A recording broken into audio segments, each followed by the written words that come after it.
Hey guys, Sean here. Today, me and Luke will be ranking the best hand traps in Yu-Gi-Oh! Let's get into it. Alright, for the tiers here we have C block. You know what, like, straight up, C block, it's just short for cock block. You know, you're fucking getting blue balled here whenever you're like, think you're gonna bust out a good combo and then your opponent just completely fucking cock blocks you. That's what C block is. Fair enough. Okay, we got Swifty. Yep. For the Swifty hand traps in the game, you know, when you just want to hit your opponent with a little bit of the swiftness. Yeah, you hit him with these cards. Exactly, you'll swift the win from him. There you go. Side deck cards that, you know, not good enough in the main deck, but nice to have in the side deck. Yeah, we wanted to call it side dick, but we think YouTube might catch it up, so we had to... Yeah. We have Spoopy dog shit. You understand, you know what this tier is. Alright, let's go. Okay. So, for the first one here, we have a really good one. Infinite Impermanence. So, Infinite Impermanence is a really fucking good card. It's a trap card you can activate from your hand. It's pretty damn fucking good. What do you think about it? I think Imperm is just so fucking good. Imperm is great. Imperm is really fucking good because it can't be called by the graved. Exactly, yeah. Like, it can't be called by the graved. You don't have to discard it from your hand. So, a lot of cards that say, send this card to the graveyard, they can't be activated if they're going to get banished instead. So, if you use cards like Droll and Lockbird against Dimensional Shifter, it won't be able to resolve because it won't be sent to the graveyard. But Impermanence doesn't have that issue. It also has the effect where if you set it and you activate it after it's been set, it negates the effects of spell and traps that are activated in the column. So that's really fucking strong as well. And a lot of people forget about it. So you can, you know, kind of fucking fuck up your opponent that way as well. Yeah, I think Imperm is a perfect example of a big fat cock block, so I put it right up into the C block right there. Alright, Ash Blossom. Oh god, here we go. Ash Blossom is definitely the most universal hand trap because, like, with a lot of these other hand traps, you kind of... They can be situational depending on the deck, but every single deck searches every deck, sends to grave every deck, special summon. Ash Blossom is very good, however, people are now built to deal with Ash Blossom. Yeah, I think you're right. I think mostly, well, in my experience anyways, I usually try to bait out Ash Blossom because I'm always like under the impression that my opponent just has it. So I don't necessarily think Ash Blossom is quite the cock block it used to be, but I would say it's definitely the very, very top of Swifty. I think you're right. I think Ash Blossom is one of those cards where it's very easy to play around. Like, most decks, they're not going to die if you Ash Blossom their Searcher. A lot of modern meta decks don't really, you know, their combos don't go away entirely if you Ash Blossom them. So, I'd say it makes sense to put it in the top of Swifty because it's not as powerful as Impermanence, it's not as powerful as Nibiru, so let's put it there. Evenly Matched. This is a card Luke loves. I love this fucking card. Although I will say it's definitely a side deck card. Yeah, I'd say you're right. It's really fucking strong, but you're only playing it going second. Yeah. So you're most likely having it in the side deck. Exactly, yeah. Going second, and also like decks that don't build big boards, I use it in Sky Strikers. I main deck it in Sky Strikers, to be honest, but yeah, I definitely think it's not for every deck. I see a lot of people run it in Cyber Dragons. I don't like running in Cyber Dragons because, you know, you miss your battle phase when you activate it, because you need to activate it at the end of battle phase. So I think it's definitely a good side deck card, not necessarily a Swifty or a cock block, but it's a very, very good side deck card. Yeah, I think it definitely goes at the top of side deck because so many decks now in the meta use tokens, and the thing with tokens and evenly matched is that if you use evenly matched and your opponent has a token on the field, they have to banish everything else besides the token. So I think it definitely belongs in the top of side deck. 100%. Alright, Swift Scarecrow. As much as I want to put it in Swifty, it is undebatably spooky dog shit. As much as I'd love to put it in any other tier than spooky dog shit, it is a bad card. It's just very outdated. It basically stops your opponent from attacking you directly and ends the battle phase. It's better than its counterpart, Battle Fader, I think. Because although Battle Fader, it, you know, summons itself and then ends the battle phase, you can Solemn Strike Battle Fader, but you can't Solemn Strike Swift Scarecrow. So technically, Swift Scarecrow is a little bit better. Yeah, I agree. They're kind of just outdated at this point. Very good, and like maybe in certain decks they're great. Maybe some stall decks might like to use them, but yeah, no, definitely not good for like this modern meta we're in now. All right, DD Crow. So DD Crow, obviously, if you're paying attention to the meta right now, It's very fucking good, and the price shot up, so that must mean it's good, right? It's really good against tier elements. It's gonna be good against sprites now, and it's also good against the other meta decks. It's very good against Eldritch because you can just banish your opponent's Eldritch. It's also one of the hand traps that are fairly easy to search. Tri-Brigades can search it. They always run one copy in the main deck. There's also a lot of cards like Shaddolls. You want to banish your opponent's Shaddolls in the grave, so they can't use Schism to fusion into Winda. So it's not half bad. It stops your opponent from getting back certain cards that recur themselves. So personally, I'd say Swifty, but I'd say the current meta probably says Cockblock. Yeah, you know what? I'm up and down with DD Crow. I would, under any normal circumstances, I'd definitely just put it into Swifty. But just judging by how this meta is shaping up and how this format is kind of evolving, I'd say it's definitely a Cockblock. I don't know if it's necessarily as good as Imperm, so I think it's in the right place for now. But yeah, probably low-end Cockblock, but it is very Swifty as well. Alright, we got the big boy here. Fucking Nibiru. Again, I fucking love this card. Yeah, it's a very fucking strong card, but it's very strong in the right circumstances. If you're in a format where there's a lot of control decks, it's gonna be shit. But if you're in a format with a lot of combo decks, this is gonna be the best card in the fucking game. So I'd say top is Swifty, because I think that it's never gonna be universal, right? Because you're never gonna be in a format all formats going forward are not just going to be combo formats. I would actually put it below Ash Blossom, and the reason for that being is because I can't tell you the amount of fucking times I had Nibiru in my hand and you didn't summon more than 5 times. That's actually another thing, yeah. A lot of top meta decks can get a negate out by their 5th summon. Yeah. And especially with Adventure Token going around now, it's just people are prepared for this card. Yeah, even a lot of virtual world builds I've seen have a negate on their fucking 4th summon, so it's not even a big problem. That's why I'm kind of a bit iffy about Nibiru being so high, but I think Ash Blossom is definitely a bit better than Nibiru right now. Alright, next up is one of my personal favorite hand traps, Lancia. Lancia is extremely strong. It prevents your opponent from banishing monsters, which completely stops decks like Dinosaurs, stops decks like Flaunderies, fuck that deck by the way, just saying. Even decks that don't fully revolve around banishing cards, a lot of the cards that they have need to be banished to activate their effects. So it's just a really fucking strong card, and the Adventure Token engine is completely stopped by this. Well, not completely stopped, but their main starter, Water Enchantress of the Temple, gets negated by this. So it's pretty fucking good. What do you think? Yeah, definitely I would, no matter what the fuck format it is, I would always have this in the side deck, mostly because I fucking hate you goddamn Gren Maju players and your goddamn stupid motherfucking banishing bullshit. Don't forget about Eldritch. Oh, and fucking Eldritch too, don't get me fucking staring at bullshit. So yeah, no matter what format, there's always a deck that banishes a shitload. So I say fuck those decks and always keep it in the side. I'd say it's either high side deck or low Swifty. I don't think it's as impactful. Oh, maybe it is as... Oh man. Certain decks just completely fucks over. It completely fucks over some decks, but I would always keep it in the side. It's not something I main deck usually. Think about this. Sword Soul, Despia. Yeah, fair. I think that's boosting up a little bit. Yeah. It's low Swifty. Yeah, low Swifty. Alright, the Honest archetype of hand traps. So we're talking about Honest, Dark Honest, Honest Neos, Kaloop, all those type of cards. I have a soft spot for them. I really like the idea of them. They're really cool, yeah. But let's be completely honest. Excuse the pun. They are dog shit. Yeah, they are pure fucking dog shit. But I will say they're at the top of dog shit because they can be useful. A lot of the modern day ones are really good, like the Dragon Maid one, Honest Neos.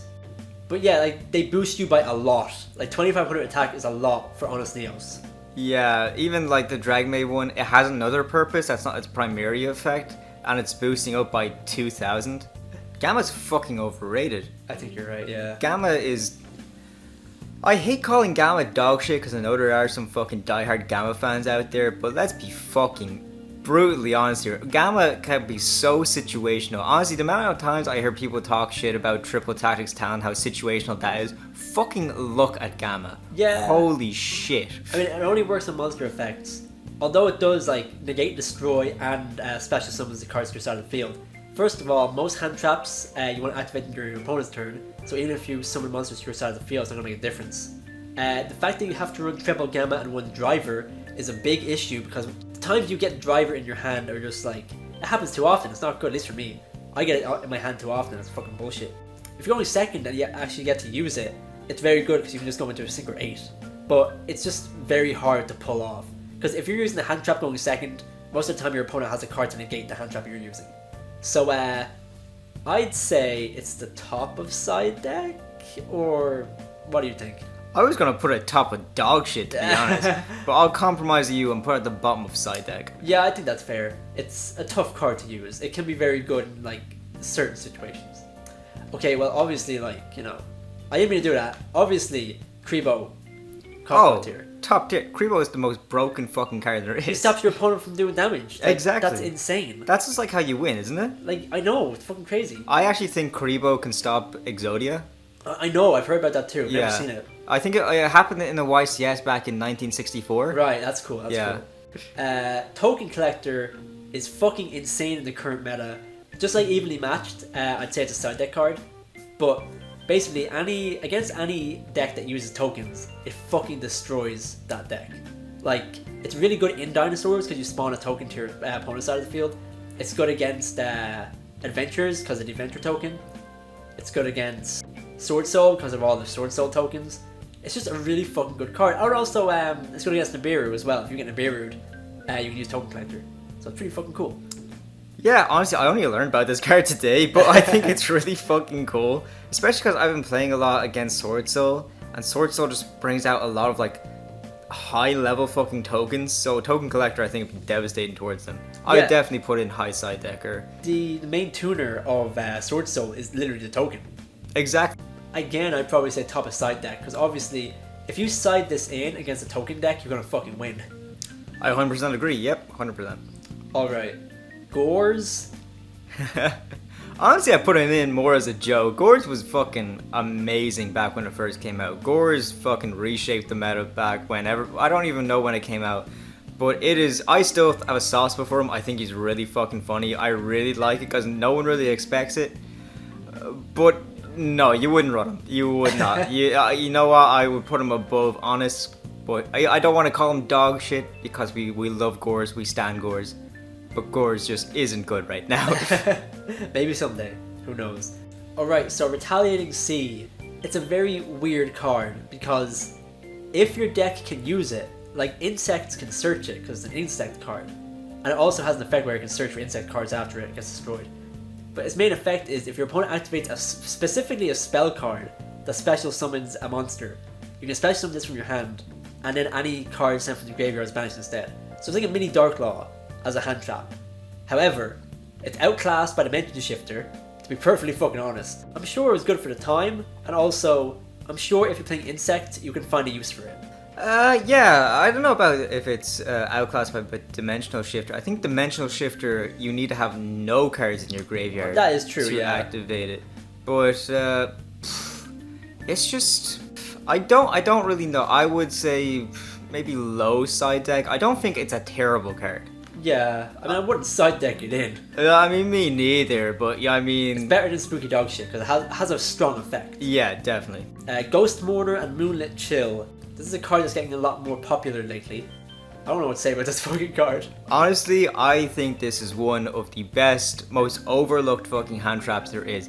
To be completely honest, if this card was a spellcaster and not a zombie, Veiler would be irrelevant. I think Moonlit Chill is probably low Swifty. I would definitely say that because I think when people start playing it more and then when they put it against some of these meta decks, they really see the true power of it. Because not only does it have a negate effect, it also inflicts damage as well depending on how your opponent's board ends up.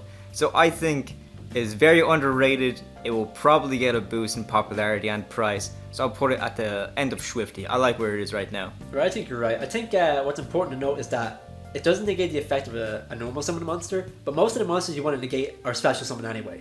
Exactly, yeah. So I think it's actually a lot better than most people think, and the burn damage is very important, especially in like proper tournaments, because obviously time is an issue. So if you get that burn damage off, you can just win from that. Pretty much, yeah. So I'd say, yeah, Shifty makes sense. Alright, Gnome Material. This is a weird card. Basically, its effect is you special summon it from your hand, and you can target a monster on the field, and that monster cannot be tributed or used as material for any type of summon. If there's certain like specific cards that you need to go into certain extra deck monsters, it could be really good. However, there's an issue with this. Most Link monsters don't need specific material. Most Xyz monsters don't need specific material. Only fusion monsters, and even then, a lot of fusion materials are very generic. So I think it's very bad in the current metagame. Yeah, also when you look at a bunch of fusion spells now, they fuse using materials from deck. Exactly, yeah. So like, you know, Fusion Destiny, Branded Fusion, even Shadal Fusion and stuff like that. I don't think it's, yeah, it's probably dog shit. I think it's the top of dog shit. The thing is, like, let's say Branded, for instance. If your opponent had to summon Fallen Valbaz to actually fusion into their fusion monsters, this would be fucking great. But they don't. They can fusion from the deck or from the hand. They don't need Fallen Valbaz on the field. Yeah, it would be great against Invoked, but Invoked has become more and more relevant as people discover Branded, so you know. So yeah, I'm sorry, it's a funny fucking card. I love the name, but you know, goes in fucking dog shit. Speaking of fucking dog shit, Spooky Dogwood, it doesn't even belong here. I'd say put it down, put it in between the battle guys. Yeah. Right there. It's just not a good card. Like, gaining life points is cool and all, but you're hardly going to gain enough life points to like live that many more turns than you would have if you had a better hand trap. It's funny, but like it's not good. It's one of these cards that's kind of like where if you're playing it and you think it's good because it will throw your opponent off because your opponent doesn't want to give you benefit. So the way I would kind of describe it is really, really, really, really, really, really, really, really shit Max C. That is 100% fucking true. There you go. If people don't respect Max C, why the fuck would they respect Spooky Dogwood? Exactly. Like, Ghost Reaper and Winter Cherries. In theory, again, this card seems really fucking good because if you know the meta and you know like the really common cards, you can use this to get rid of your opponent's important extra deck cards. So staples like DPE and maybe Hulk, if you run them in your extra deck, you can prevent your opponent from summoning them themselves. However, it's kind of tricky because you have to run the cards in your extra deck that your opponent's going to be playing. I would say it kind of reminds me of No Material in the sense that it can be really good, but the situation, it's kind of irrelevant. I feel like, let's just think like 2 years ago when everyone was playing Dragoon. This would be fucking amazing in that like Dragoon format. Because all you do is run Dragoon your own and just use this to stop your opponent from ever going into Dragoon. Yeah, even Predaplant and stuff like that. But Yeah. we're so fucking gone far past it. I would put it, I'd say low side deck, like very low side deck, because I don't think it's dog shit. I think it has its uses. I was going to say dog shit because I see the people who are mostly like playing this are the people who don't really care about their extra deck. Yeah. You know, like the fucking Thunderies, cunts. Thunderweeze motherfuckers, you know, I'd say. Elfmage. Yeah, exactly. Alright, So. I guess. We'll do top, because I feel like it could go into side deck in certain formats. Well, by the end of this, we'll see if we want to change it. Yeah, exactly. Alright, Skullmeister. I feel like Skullmeister's actually pretty good, because a lot of cards nowadays activate from the grave. Like, your grave is almost like a second hand in, like, modern Yu-Gi-Oh! I think it actually is pretty good, like... A lot of Skull Servants actually activate in graves. I've seen, I think this would be devastating for some rogue decks like that. Heroes with Shadow Mist and stuff like that. Oh, 100%, Malicious. yeah. Malicious, yeah. What was it? Elflage, holy shit. Oh yeah, what the fuck? How could we forget that? Jesus Christ. Branded as well. Branded would be hit by this a lot. Yeah, I would say... I'd probably put it in a high side deck. I think you're right. It's a pretty damn good card depending on the format. I think it's... Do you think it's better than... I think here? Yeah, I think that's a good spot. Mostly because when we're getting to our next card now, Ghost Bell, I think Ghost Bell kind of makes it not as good as it can be, you know? Yeah, I guess you're right. Ghost Bell is pretty damn good. So, Ghost Bell is like really good against like a lot of effects in the game. A lot of effects involve the graveyard, like adding cards back from the graveyard or special summoning from the graveyard. Special summoning from the graveyard is actually like so fucking common that Ghost Bell is really good. Also, banishing cards from the graveyard is done all the fucking time. Most cards that activate in the graveyard banish themselves to activate. So, basically, anything Skullmeister does, Ghost Spell can do better. And it's just a really good card against most decks. So I would put it in maybe, I don't know. I put it like, yeah, right there. Right. I don't think it's as good as Lancia. It's definitely, I think it's definitely better than Moonlit Chill, but it is miles better than Skullmeister, just because like Skullmeister negates an effect in the graveyard, but most effects that happen in the graveyard are like the effects that Ghost Bell negate anyway. Exactly. So, Yeah. yeah, I think it's nice where it is. It's definitely a swifty card. Fantastical Dragon Phantasme. This card was very fucking good when it first came out, because I don't exactly remember when it came out, but links were like a much bigger deal. Like, you know, fucking a lot more decks kind of like solely played link monsters. Yeah, here's the thing about Phantasme. This was definitely a Master Rule 4 card. It was released in January of 2019, so I don't... It's still good, it still has a lot of potential, but I just don't think it has been able to survive the times, especially when we went into Master Rule 5.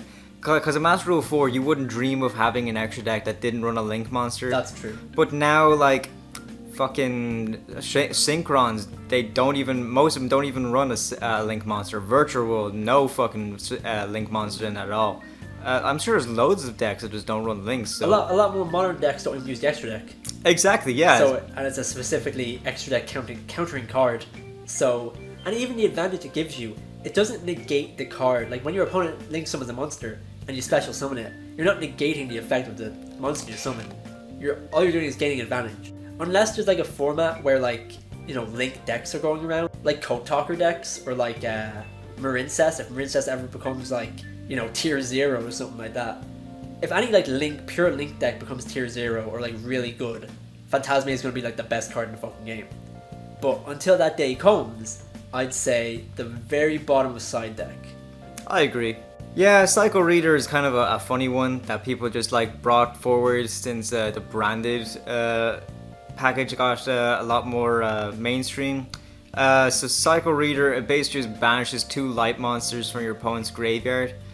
It's situational, it's no DD Crow, it's funny, it's very fucking funny. If you want to be anti-meta and shit, I mean, fucking punk rock, more power to you, I love you guys, but like, let's be honest, this is fucking dog shit. Yeah. I would, you know what, I'd say fuck it, it's worse than Gorse. Yeah, I'd say you're fucking right. It's not great. Fucks with Blue Eyes though. Oh, you're not coming back from that.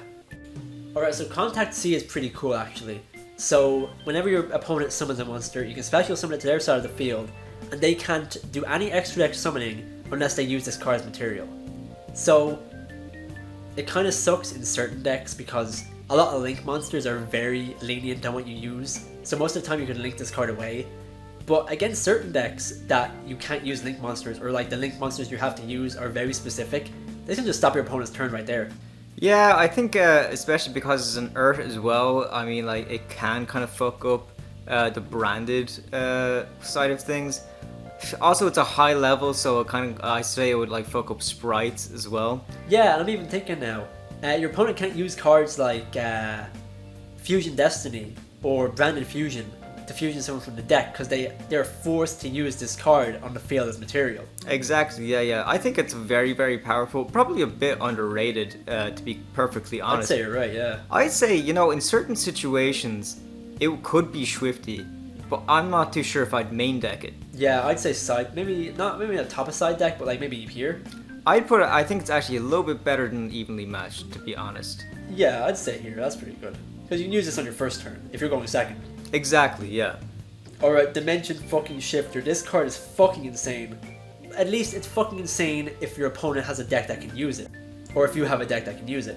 So, if you have no cards in your grave, you send this card from your hand to the graveyard. Until the end of your opponent's next turn, all cards sent to the grave are banished. This is fucking insane in decks like Throw on the Rees, because they don't give a fuck. Their cards get banished anyway. They can activate it on their first turn, and when it goes to your turn, all your cards still get banished. So it's a very strong card if you can actually use it in your deck. Yeah, I agree. I really fucking hate this card. I I don't know where to put it. It's definitely Swifty. You fucked me over a few times, so. Definitely Swifty. I mean, it is in cockblock status, because if you can use this card, your opponent's fucked. But not all decks can use it. It's a very tough card to use. You know what? After hearing that, I actually would put it in cockblock, just because it's such a fucking annoying card. It really fucking is. It really fucks you. It completely fucks your dolls. I mean, Sky Strikers be pretty fucked as well. Well, maybe not, because Sky Strikers are the best. But I mean, it will fuck up a lot of decks, you know? Yeah, it's just It's not as good as Karibo, of course. Oh, of course not, but it's pretty good. Alright, I think Droll is a really, really, really fucking good card, because I feel like almost every fucking deck needs to search at least twice. Yeah. So I'd say it's either go top of Swifty or bottom of cockblock. I think it's just that fucking good.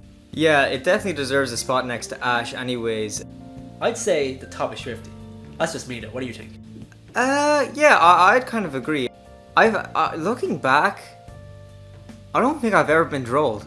Really? Yeah, I don't think I've ever actually been drolled now that I man. think about it. But I've drolled people. I've pissed them off. Yeah. It's very fucking funny. You're very good at that. I find that opponents recover more from Ash.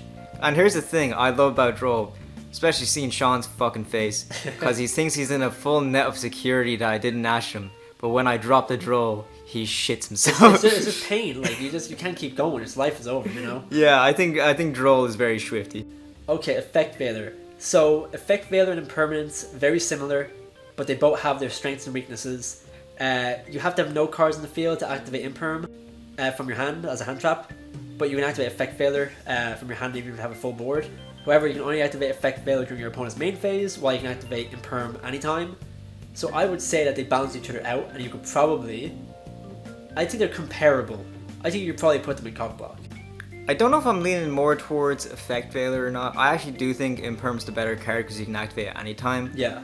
But the thing about Effect Veiler is that fucking combo that gets you 5300 access code talker is impossible without fucking Effect Veiler. Okay, I guess that should be considered, yeah. Yeah, so I mean, I think Effect Veiler is definitely one of the biggest cockblocks in the game right now. Yeah, I still kind of really think that it should be like this, because the thing is, let's say you're going first, right? You can use Impermanence to stop your opponent's combo starter.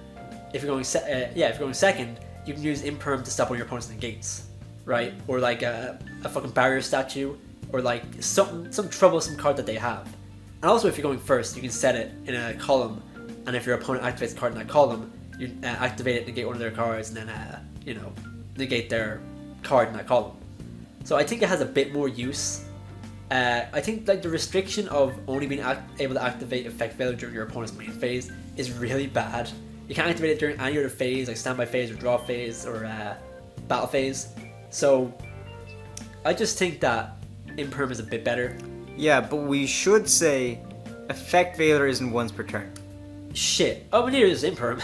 Yeah, but I mean, when people are playing Ash and stuff like that, yeah. Effect Veiler really stands out because you can, if you have two of them in your hand, you do not give a fuck. It is so good. If you get caught by the grave, it is pretty fucking bad, but I really like the fact that Effect Veiler isn't the once per turn. Right. I think we'll come back to this anyway. But I think it definitely deserves cockblocked here. Yeah. Alright, Chaos Hunter. Chaos Hunter is similar to Lancia. However, it's a one-sided Lancia. It just means that your opponent cannot banish cards while it's on the field. So basically, whenever your opponent special summons a monster, you can discard a card, special summon him, it's 2500 attack, and your opponent cannot banish cards while he's on the field. The difference between Lancia and this is that your opponent can just destroy Chaos Hunter to negate the effect, but your opponent has to negate Lancia in order to stop, in order to be able to banish cards again, while all your opponent has to do is just kill Chaos Hunter. So I think he's definitely a worse card. He also is more restrictive. Your opponent has to special summon a card, and you have to discard a card. So it's definitely a lot more effort for the same effect, basically. So I'd say side deck, low side deck. Yeah, I'd say low side deck as well. And here's the thing: in a format with triple Raigeki, he's okay. He's just okay. Yeah, you're right. And we got this fucker. I don't know why the fuck you put him on the list. Because it's funny. Yeah, it is pretty funny. Tragigodia. You see where Battle Fader is? Yeah, he's worse than Battle Fader. He is actually very worse than Battle Fader. Yeah, it's just a bad card. Like, it's just very outdated. It's cool looking, and it has like a unique effect, but it sucks. It's funny. It is funny. That's it. It's just fucking funny. No, what the fuck are we doing? Oh, of course. Jesus. We didn't even notice that. Must have been Jesus so Christ. careless. I know. There's the list. So let us know what you think in the comments. Hand traps are a very important part of Yu-Gi-Oh! They're very format dependent. Whatever decks are like at the top at the time, you're gonna have hand traps to counter them. So let us know what you think in the comments. Let us know if you think we're fucking morons or if you think we're geniuses, because I think we're geniuses. I think so too. And also just to quickly say, if you play Flandreese, please seek psychiatric help because you're just not well. You're just not fun, like. Yeah, you are the boring dude at a party. If we were at a party playing Truth or Dare, I dare you to go home. That's good.